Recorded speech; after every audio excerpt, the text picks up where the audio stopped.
safe. But you have to balance that against the risks from COVID. We had more than 500 COVID-related deaths today. And then there's the issue of long COVID, which has left tens, maybe hundreds of thousands of people here in the UK with lingering health problems. And then there's also the issue of how long immunity will last once you've been given the injection.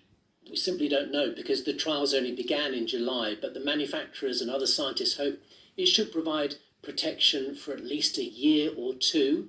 Then we may need a booster dose. Now, if the virus starts to mutate so it can evade the immune system, we might need a slightly tweaked vaccine, a booster there, like we do with the flu jab every winter. But all that's for the future. For now, Sophie, we remain in the grip of this pandemic, and we can't lower our guard.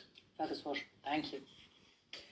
Well, the latest government figures show 532 deaths were reported in the latest 24-hour period. That's people who died within 28 days of a positive COVID-19 test.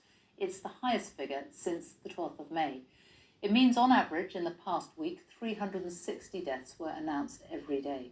It takes the total number of deaths so far across the UK to 49,770. Meanwhile, plans to carry out more mass testing from the end of November have been announced, including for all university students in England. With more, here's our health editor, Hugh Pym. Getting students home for the Christmas holiday without risking the virus spreading. It's a logistical challenge. Today it's emerged that a week of mass COVID testing at universities in England could start at the end of the month. So what do students think? The way students have been treated at university has been abhorrent. Like kids are trapped inside one room. That would be great because I really want to go home to see my family, so that would be awesome. I can't see them getting it out to tens of thousands of students across the country in a couple of weeks.